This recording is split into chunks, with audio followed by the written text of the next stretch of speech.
Hello and welcome to Living Beyond Limits and our online service. I am Reverend Jennifer Spear and we are a part of Centers for Spiritual Living, and I welcome you here today. Before we begin, I invite you to get out a pen or a pencil and a piece of paper because I'm going to ask you some questions during this talk so you'll have something to write with. And so when we begin our services, when we are in person together, one of the first things that we do is say good morning to the people that are sitting near us.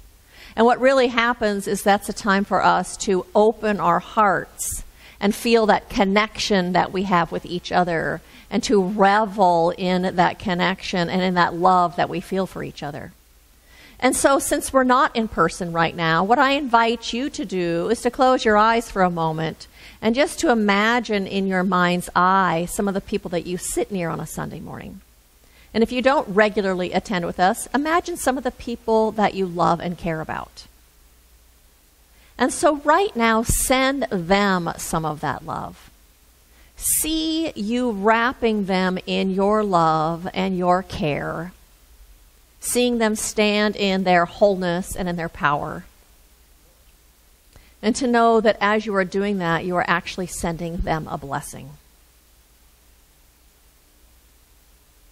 And to know that as you are doing that, there is someone who is watching this video who is doing the same thing for you, sending you their love and their blessing and seeing you stand in your wholeness and in your own power.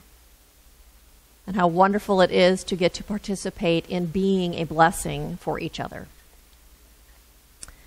And so we begin our service today. I'm going to invite our practitioner, Ray Bunch, to come forward. He is going to lead us in an evocation as we begin to evoke an awareness of the presence of Spirit that is already right where we are, and do a contemplative reading for us. And so I invite you to just begin to settle into yourself, to allow yourself to move into that space within you that is silent, that is quiet, the place within you of stillness that is not affected by the outside world, but that is just beingness itself.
So just join me right now. Take a deep breath. Bring your consciousness to your own self. Let everything in the outside world just kind of go away. As we turn within to that much more sacred world, to that place where we understand, where life has meaning and where faith stands tall. And as we come to this place, just allow yourself to relax and to open yourself up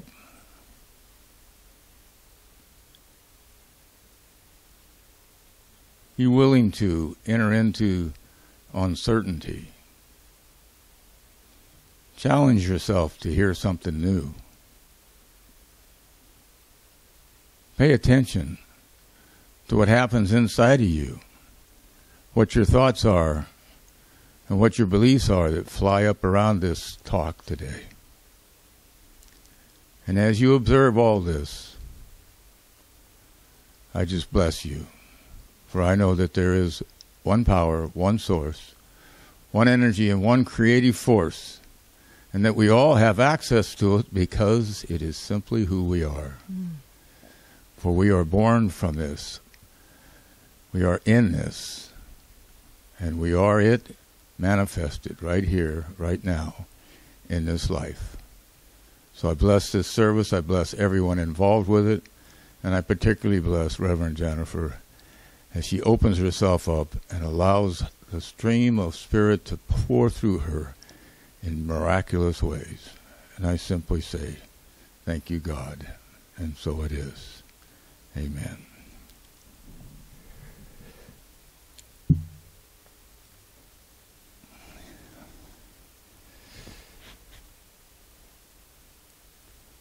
So today's reading is coming from a book by the name of A Daily Dose of Sanity by Alan Cohen. It's the reading for October the 29th, titled Dangerous Moments. It starts out with a quote, "People who fly into rage always make a bad landing." That's Will Rogers' quote. A Tibetan Buddhist monk was incarcerated for 18 years as a political prisoner of the Chinese. After he was released, an interviewer asked him if he had ever been in serious danger. "Yes, about 3 times, the monk explained. "How so?" the interviewer asked. "Were you tortured?" "No," the monk replied. "Those were the times that I grew angry." What happens to your spirit is far more significant than what happens to your body. We all know people who have a great material wealth and are miserable in spirit. We also know people who have little in the world but are soaring in the spirit. You can, of course, be wealthy material as well as spiritually. It is a matter of attitude. You live life simultaneously on 2 different dimensions. Number 1 is the horizontal dimension. You move through your storyline there. You were born in a certain family. You went to school. You played games. You got married. You may have a family. You go to a particular job and you do, and so on, and so on, and so on. This story is what most people would relate to if they were asked, "Tell me about your life." On the second, at the same time, I'm trying to say number 2, at the same time, you also live in a vertical spiritual dimension. You have ups and downs, joys and sorrows, a sense of connection and of disconnection, and a whole realm of experiences invisible to the eyes of most observers. While the horizontal dimension is important, because you are a spiritual being, at your core, your vertical dimension is more significant. So no matter what occurs in your worldly story, your real quest is to maximize your sense of well-being, which is independent of any particular horizontal dimension. What the monk noted that was in his danger when he became angry was an affirmation that his primary what the monk noted that he was in danger when he became angry was his affirmation that his primary commitment was to inner peace, and he evaluated his success of life by how much he stayed connected to peace. Mm-hmm. His body could be incarcerated, but not his soul. If inner peace is the real measure of success, once again, if inner peace is the real measure of success, how much danger are you or have you been in? Thank you.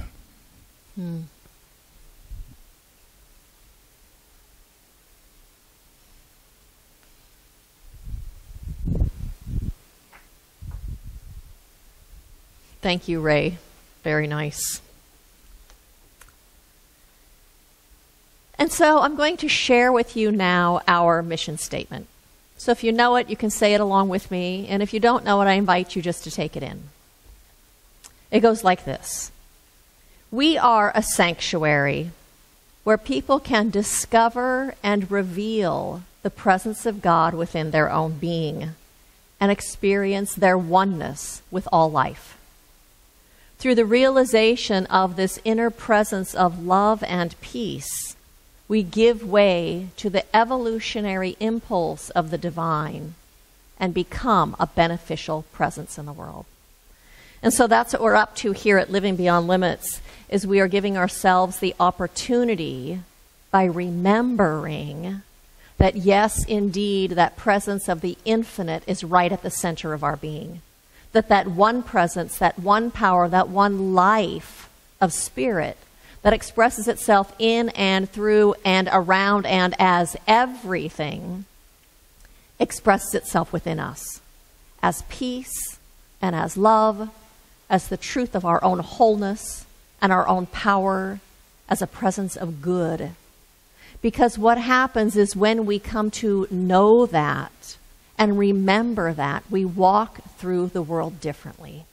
We have a different sense of being centered and anchored. And we come to the world as a beneficial presence because we can come to the world as love and as peace and bring those things into the world when the world needs it and the world isn't reflecting it back to us. So we don't get our peace because it's peaceful out there. We get our peace because we pull it up from within us and then we bring it into the world.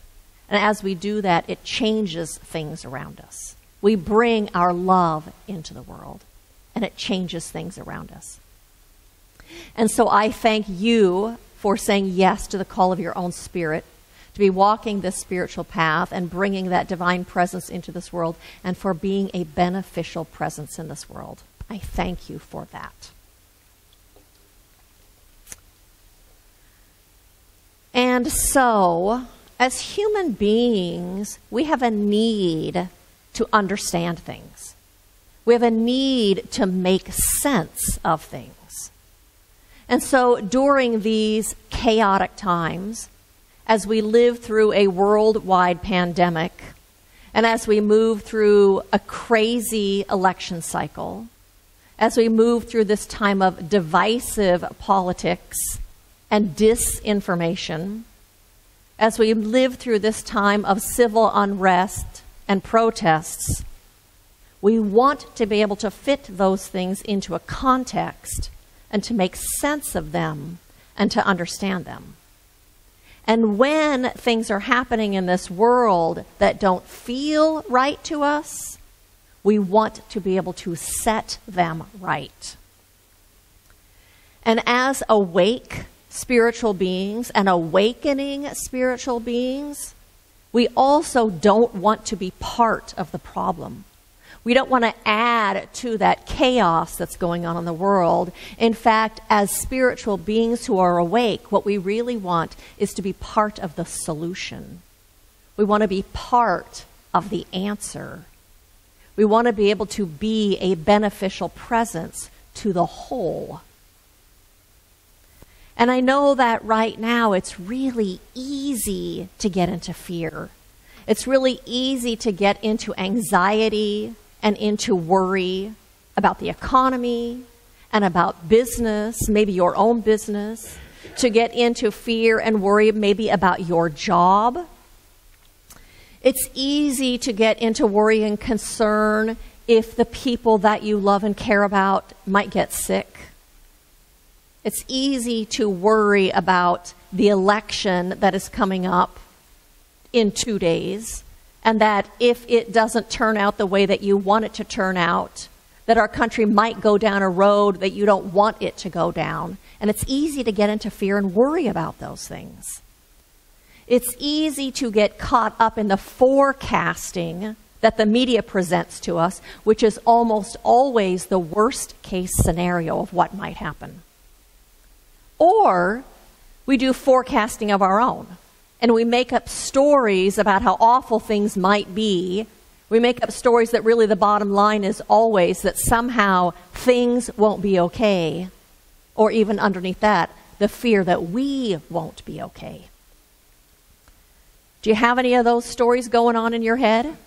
Any of those stories that you're making up about what might happen and how terrible it will be? A Course in Miracles says, the real cannot be threatened, and nothing unreal exists. Herein lies the peace of God. The real cannot be threatened. That which is eternal cannot be threatened, cannot be hindered, cannot be destroyed, cannot be diminished. Love cannot be threatened. Your own wholeness cannot be threatened. Your life in God cannot be threatened. The wisdom and the guidance and the intelligence that lives within you cannot be threatened. The well-being of your soul cannot be threatened. You, as an eternal being, in that presence of God, cannot be threatened. Valerie Kaur, who is an activist, lawyer, and faith healer, talked about in these chaotic times. And she says, in our tears and agony, we hold our children close and confront the truth. The future is dark. But my faith dares me to ask, what if the darkness is not the darkness of the tomb, but of the womb? What if the darkness is not the darkness of the tomb, but is the darkness of the womb? What if those things that are happening in the world right now that feel so terrible to us are actually labor pains that are bringing something greater forward? What if they are labor pains that is bringing something better forward, something new, something greater than we've ever experienced in the past? What if those things that we see as terrible, the things that seem dark right now, are really the womb experience of growing that expression of the divine within each one of us, of growing a greater opening within us for that divine presence to express?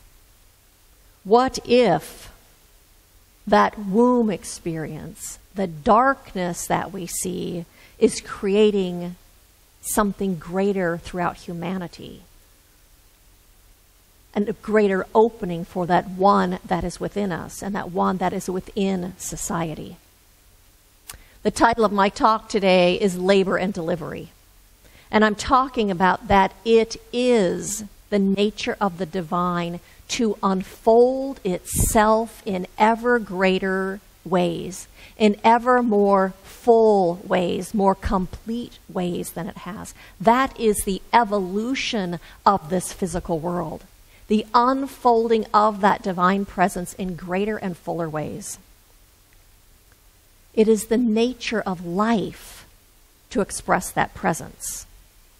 And we, each, are being beckoned to consciously choose to bring that presence into this world in a fuller way. To consciously choose to give birth to that presence. And that presence expresses as love, and as wholeness, and as order, and as harmony. We're being called to bring that into this world, to consciously participate in the unfolding of good. We are part of the delivery system of that. And it makes me think of a tomato plant. You know, a tomato seed has everything within it that it needs to produce a full and abundant plant that is full of rich and delicious and juicy tomatoes. It has everything for its full-fledged expression of all that it is. And yet sometimes there's a drought. And if there's a drought, it requires us to water it. And sometimes there's a heat wave. And in that heat wave, in order for that plant to produce its best fruit, it asks of us and requires that we put shade, some shade cloth or an umbrella or something over that tomato plant. I do that to my own tomato plants. Otherwise, those tomatoes get sunburnt on the top of them, and they're not as juicy and delicious. And sometimes there's a really heavy rainstorm, and it causes those branches to get weighed down, and it asks of us and requires that we actually buoy those branches up and tie them up. Or sometimes the branches just get so large and full of fruit that we're required to stake them up. Although the absolute potential exists within that tomato seed for its full expression and for that rich and abundant crop of luscious tomatoes, it requires us to participate. And what it requires is our focus and our dedication and our tenacity and our vision of what it is that we want that plant to do. And as we do that, as we are dedicated and have tenacity and continue to focus on that, the tomato plant thrives and gives off an abundant crop. We could just give in to the heat wave. You could just throw in the towel and say, I'm done. You could throw in the towel and complain to all your friends about how hot it is and how you've never seen anything like this heat before. You could talk about how terrible that heat is and how evil that heat is and how destructive it is. And then you could just give up and watch the plant die. Or you could ask, what am I being asked to do in this situation? What am I being called to do so that this tomato plant can fully thrive and be all that it was intended to be? So my question to you is, what are you doing right now to help your vision of the world that you want to see thrive? What are you doing right now to nurture that vision that you hold of this world? What are you doing so that it might produce its best fruit? What are you doing so that the divine potential that lives within you might come forward in a fuller way? And so I'd like to take you through a visioning process right now. And if you don't know what that is, it's a meditative process where we tune into that all-knowing wisdom within us and ask questions. And after I ask the question, you may hear an answer or see an image or just get a feeling. And you can go ahead and open your eyes and write that down. and then move back into that place of wisdom within you. And so I invite you with me to turn within right now. And as we turn within, I recognize that none other than the presence of the infinite is right here within us. That wisdom of which the cosmos was created out of, that same wisdom lives within us. And that presence of the divine lives within us. The mind of God, the heart of God, the life of God. And I know that held within that mind of God is the ultimate unfolding idea of what the complete idea already looks like. And so we listen within to that presence of wisdom. We look within for that full-fledged picture. And we ask that wisdom inside of ourselves, what is the highest vision that is seeking to unfold itself right now through this country, through this world? What is the highest vision that is seeking to unfold itself? What does it look like?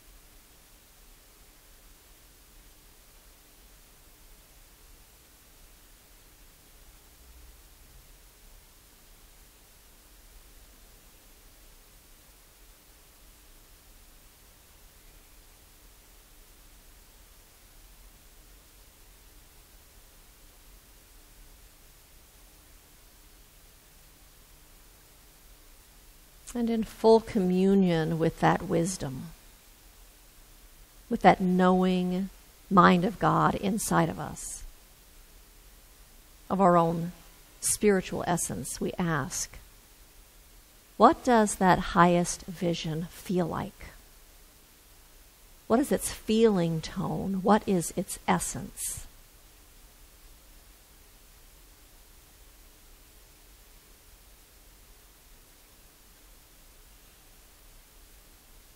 What is the feeling tone or the essence of this highest vision that is seeking to unfold itself?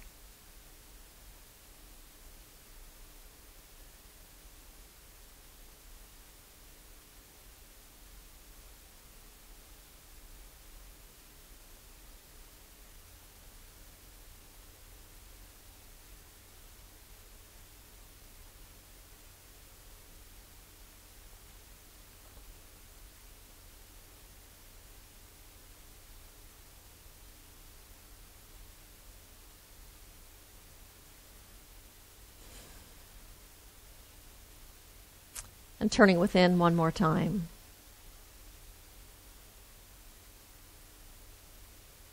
To that wisdom of the cosmos. We ask, in order for this highest vision to unfold itself, what must I embrace?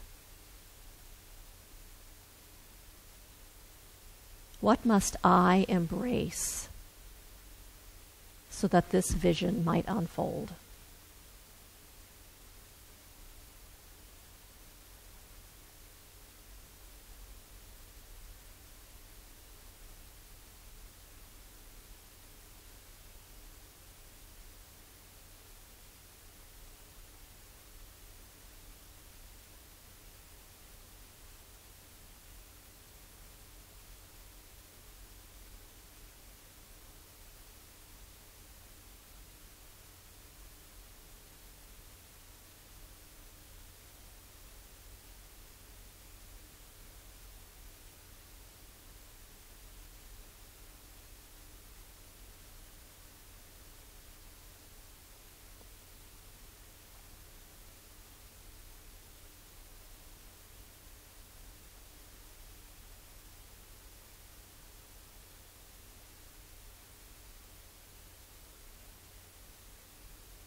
And going within one more time. And opening up just a little bit more. And going just a little deeper. We ask that wisdom within us in order for this vision to fully manifest itself. What must I release? What must I release in order for this vision to unfold itself?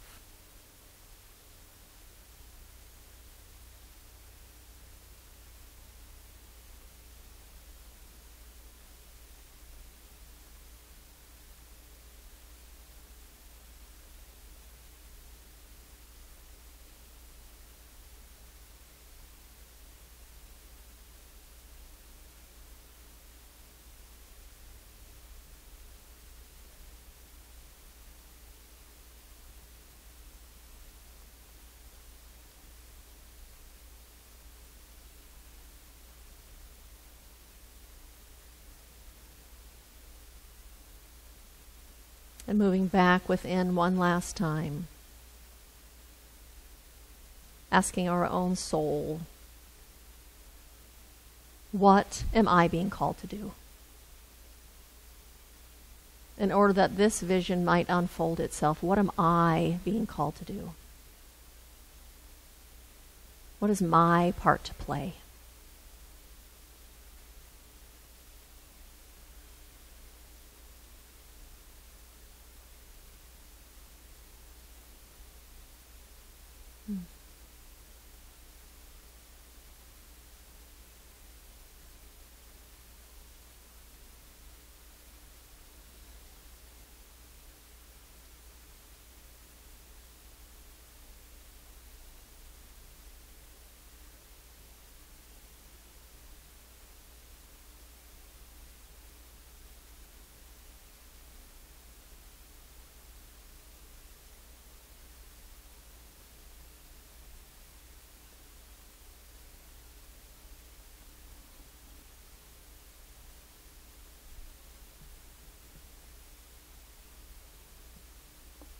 And so I invite you to release the meditation in gratitude for this unfolding vision and to allow yourself to just return to the room that you're sitting in.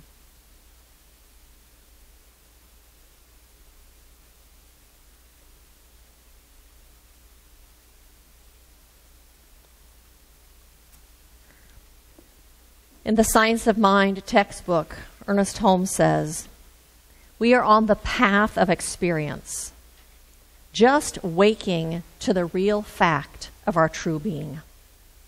As we awake, we find we are surrounded by many false conditions, but there is something within which remembers the real state.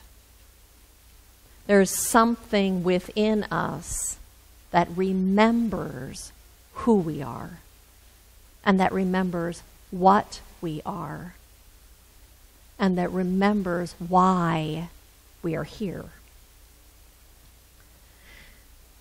There is something within us that remembers that spirit is at the center of everything and that we are each unfolding it. There is something within us that remembers that God's power and God's potential is at the center of everything. And we are being called to remember who we are and to bring that forward into this world. And so my answer in that visioning process and the vision that I hold for this world is a world and a vision of equality and a vision of inclusion. It's a vision of oneness and of care for everyone. And its essence is love. And you know, as I look around this country and all that we're going through, I see so many people waking up.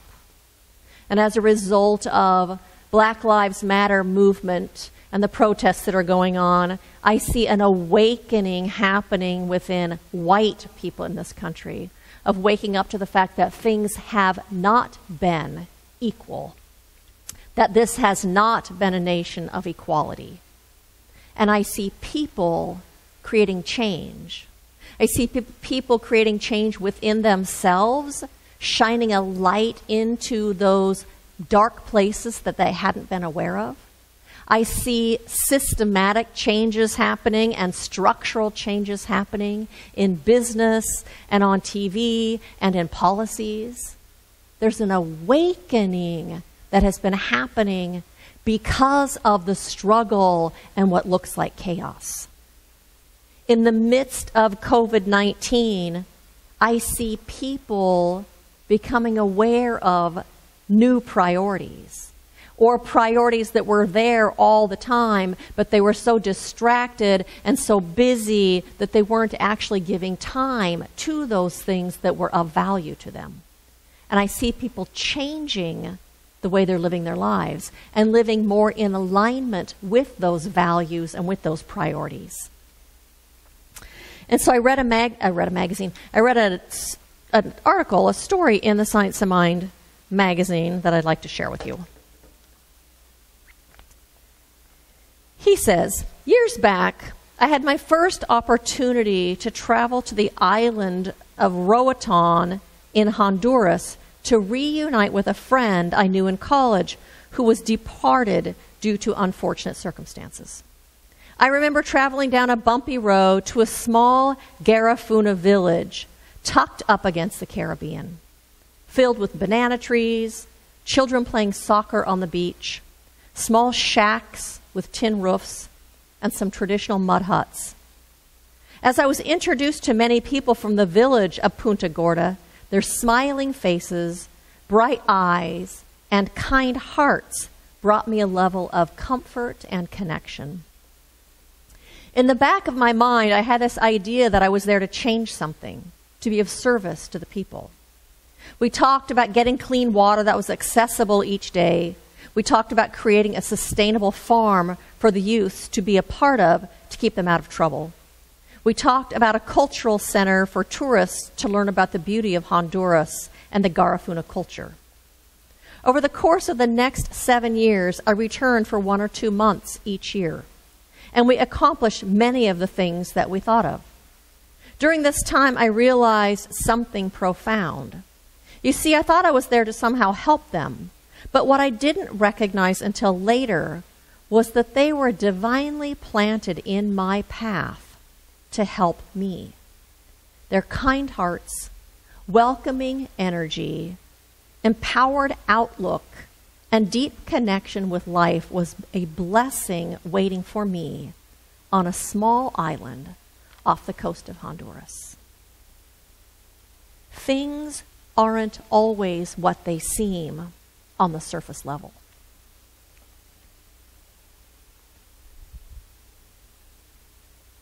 It requires our willingness to nurture and to support that vision.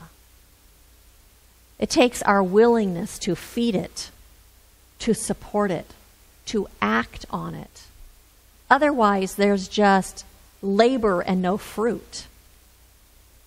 So my invitation to you is to hold that vision. The vision that you just got, what is the highest vision that is seeking to unfold itself? Hold that vision in your heart and in your mind and in your prayers. Hold that it is possible for it to unfold. Hold that vision that's seeking to emerge, and hold your own personal vision for this world, what you want for this country and what you want for this world. And know that we are in a womb experience, not a tomb experience. And trust that whatever's going on is causing all of us to wake up. It's waking us up. And know that there is a great something within every single person, and that it is knocking at the hearts and the souls of each of us. And know that we each have the courage to hear it, that we each have the ability to hear that great something that is knocking at our hearts and souls. And do what is yours to do. Be part of the solution, and then be open to the miracles and the surprises and the gifts that show up in the midst of it. And as a result, we will be giving birth to this divine idea, to this divine ideal. And we will absolutely be being a beneficial presence on this planet and bringing heaven to earth.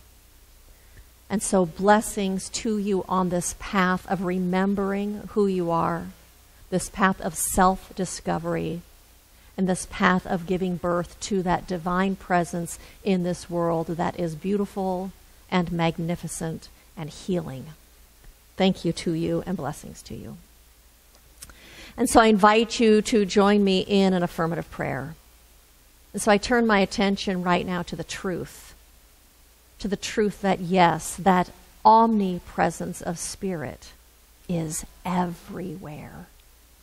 All of the love that God is, all of the peace, all of the wisdom, the intelligence, the power, the good that God is everywhere present.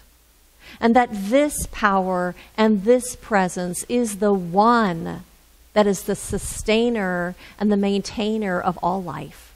It is that presence that buoys us and carries us and inspires us and calls to our hearts and our souls to give way to good and ever greater good, to give way to unity and oneness and love, connection and care. It is that one that is calling us and beckoning us and shining the light before us on this path as we walk this path of being a human being here on planet Earth.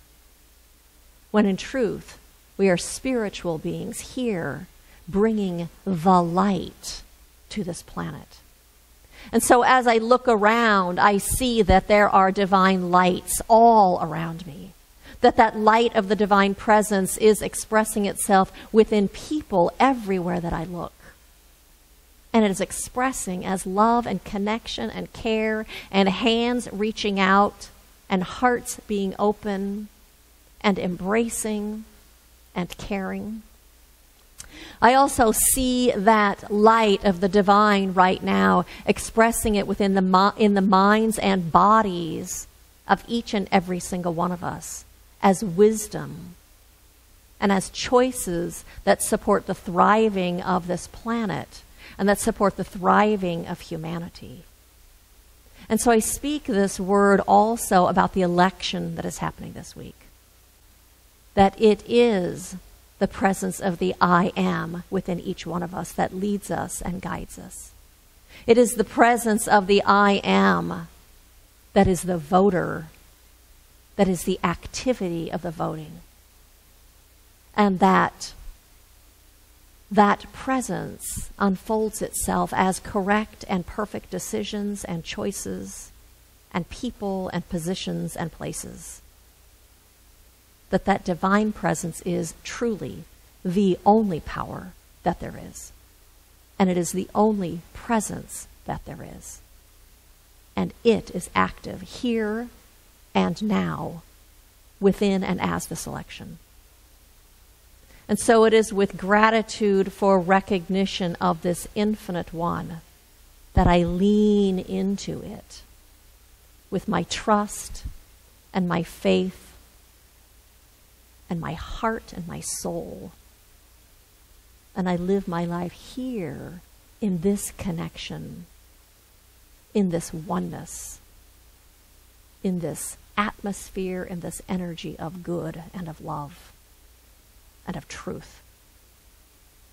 And so I release this prayer into the creative law of the universe, knowing that it is unfolding itself all around each one of us right now.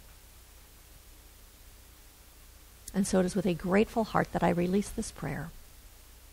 In gratitude, I let it be. And so it is.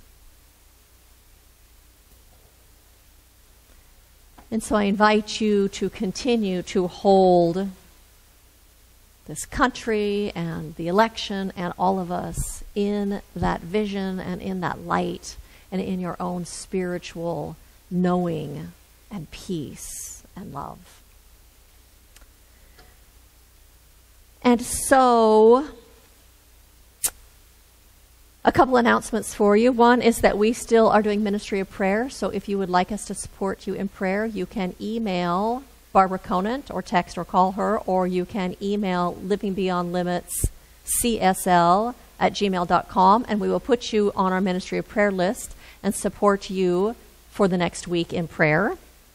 We have prayer shawls. If you would like a prayer shawl, you can email that same address or get a hold of Barbara Conant, and she will make sure that you get a prayer shawl. And she and David, our practitioners, will pray over it beforehand and give it off to you. We have a coffee at the park every Thursday morning at 10:30 that we invite you to join us if you would like to, for conversation and community and just enjoying each other's company in the park at Hartwell Park, 10:30 on Thursday mornings. Bring a chair, bring a mask, bring your coffee, and we just have a nice time together. We also have a Thursday evening Zoom call at 7 p.m. where we are doing connection and spiritual practice together. And again, time to connect heart to heart and love and support each other and get to know each other on a deeper level, which is really nice. It's a very intimate and loving time that we spend together. If you are not on our email list, email me at that address, and we will make sure that you get those notifications with the Zoom info number so that you can get onto the call. We invite you to subscribe to our YouTube channel at Living Beyond Limits, Center for Spiritual Living.